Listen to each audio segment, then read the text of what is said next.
people who come forward and claim to have spoken and interacted, if you will, with extraterrestrials, but none more fantastic, I suppose, than a certain gentleman who was a former equerry to the Queen. Mr. Humphreys, are you free? I'm free. Forward, please. Mind the door. Yeah, right.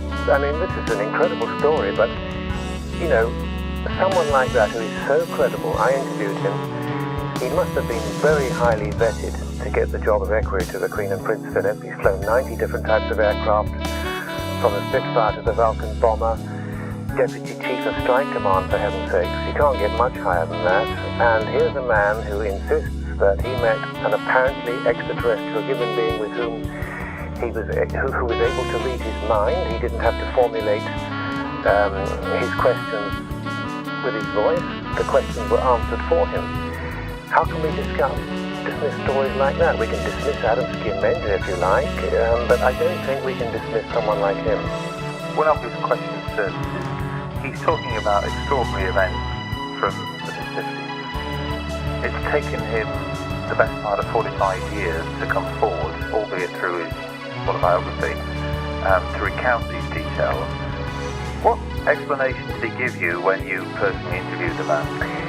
Well, first of all, he didn't give me an explanation, and I didn't ask him. I said to him, it's very brave of you to come out with this story, sir. And he said, it's not brave.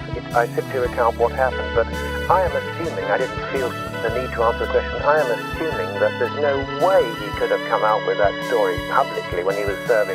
So there's no way he could have come out with such a story while acting as Deputy Chief of Strike Command or flying Vulcan bombers, for heaven's sakes.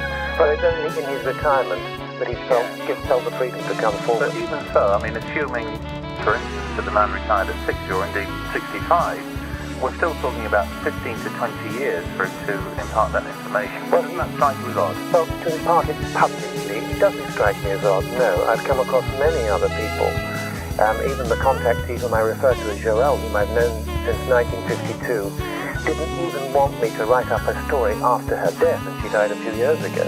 So in a certain sense, I'm acting against her last wishes. Early in his career, when he was a young worker at Buckingham Palace, he became interested in UFOs.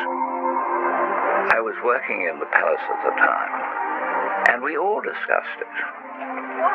Prince Philip, General Browning, we all discussed it, sometimes jokingly, sometimes quite seriously. And I think Prince Philip was very open-minded about the whole subject. And I suggested one day that I should do a little research into it.